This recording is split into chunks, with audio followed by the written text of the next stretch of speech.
بسم اللہ الرحمن الرحیم۔ اللہ تعالیٰ کی خاص نظر کس پر ہوتی ہے؟ ایک بڑے میاں کہیں جا رہے تھے۔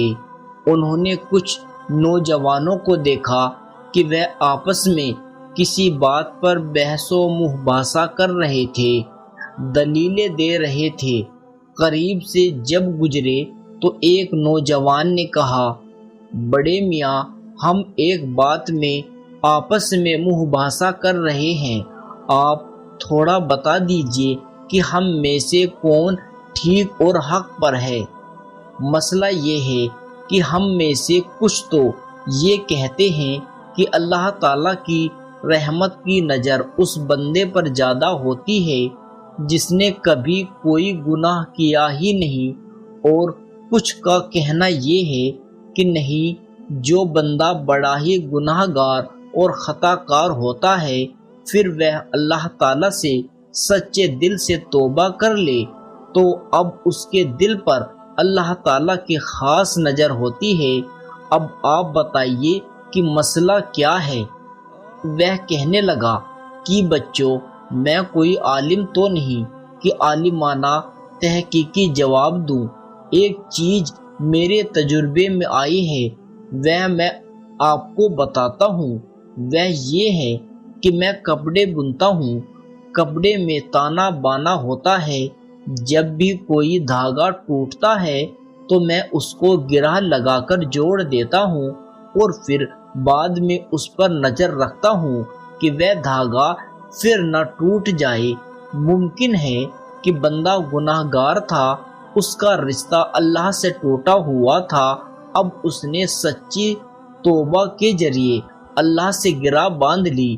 اب اللہ تعالیٰ کی خاص نظر اس کے دل پر ہوتی ہے کہ میرا بندہ پھر نہ روٹھ جائے۔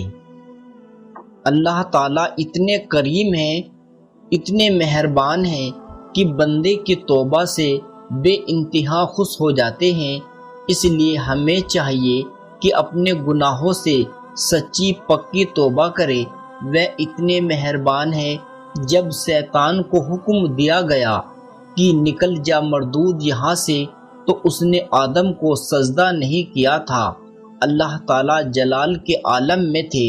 اس جلال کے عالم میں شیطان نے کہا، اے اللہ، مجھے قیامت تک کے لیے مہلت دے دے۔ اس جلال کے عالم میں اس نے مانگا، پروردگار عالم نے فرمایا، جا، تجھے مہلت دے دی۔ عالموں نے نقطہ لکھا ہے، جب جلال کے عالم میں شیطان جیسے مردود نے مہلت مانگی، اللہ تعالیٰ نے عطا فرما دی۔ اے امت محمدیہ کے غلام، اگر تو جمال کے عالم میں اللہ تعالیٰ سے مہلت مانگے گا، تجھے کیوں مہلت عطا نہیں فرمائیں گے؟ لہٰذا جب شیطان کو مہلت مل گئی، بدبخت تھا، قسم کھا کر کہنے لگا، میں آدم کی وجہ سے دتکارا گیا ہوں۔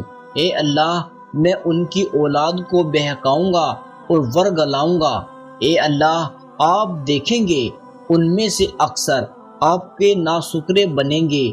جب اس نے قسم کھا کر کہا، تیرے عزت کی قسم، میں ان کو بہکاؤں گا، ورگلاؤں گا، تو پروردگار کی رحمت بھی جوش میں آئی۔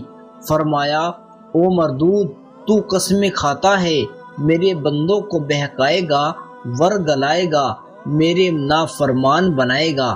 ذرا میری بات بھی سن لے۔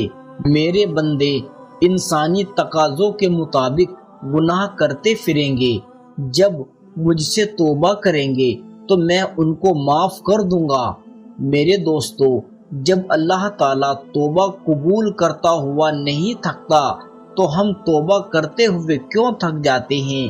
جب پروردگار کا معاملہ یہ ہے، وہ چاہتا ہے کہ میرے بندے، تجھے شیطان نے بہکا دیا، آؤ میرے در کی طرف۔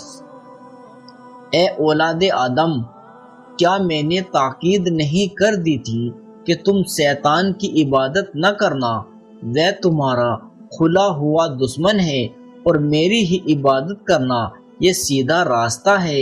اللہ تعالیٰ فرماتے ہیں، ہائے کتنے عجیب پیارے انداز میں فرما رہے ہیں، اے انسان، تجھے تیرے پروردگار سے کس چیز نے دھوکے میں ڈالا؟ اللہ تعالیٰ چاہتا ہے کہ بندے توبہ کرے، اس لیے جب شیطان نے کہا کہ میں ان کو دائیں بائیں آگے پیچھے سے بہکاؤں گا تو فرشتے معذب ہوئے، اور اس نے یہ بات کہہ دی۔ اللہ تعالیٰ نے ارشاد فرمایا کہ میرے فرشتوں، حیران ہونے کی ضرورت نہیں۔ عرض کیا، اللہ جب وہ چاروں طرف سے بہکائے گا تو لوگ اس کے فندے میں آ جائیں گے۔ اللہ تعالیٰ نے فرمایا کہ اس نے چاروں سمت کا ذکر کیا لیکن دو سمتیں بھول گیا، ایک اوپر کی اور ایک نیچے کی۔ لہذا میرا گناہ گار بندہ جب اپنے گناہوں پر نادم اور شرمندہ ہو کر دل میں پکا عہد کر کے میرے پاس آئے گا اور اپنا ہاتھ اٹھائے گا، ہاتھ چونکہ اوپر کی سمت اٹھتے ہیں تو شیطان اثر انداز نہیں ہو سکتا۔ میرے بندے کے ہاتھ نیچے نہیں جائیں گے، میں انہیں اس سے پہلے ان کے گناہوں کو معاف کر دوں گا، اور اگر میرا بندہ سجدے میں سر ڈالے گا چونکہ سر نیچے کی سمت جائے گا اور نیچے کی سمت میں شیطان اثر انداز نہیں ہو سکتا، میرا بندہ سر نہیں اٹھائے گا کہ میں اس سے پہلے اس کے گناہوں کو معاف کر دوں گا۔ یہ سمتیں کھلی ہوئی ہے، ہم ہاتھ اٹھا کر دعا مانگے، پروردگار عالم معاف فرمائیں گے، سجدے میں سر رکھ کر معافی مانگے، پروردگار عالم مہربانی فرمائیں گے۔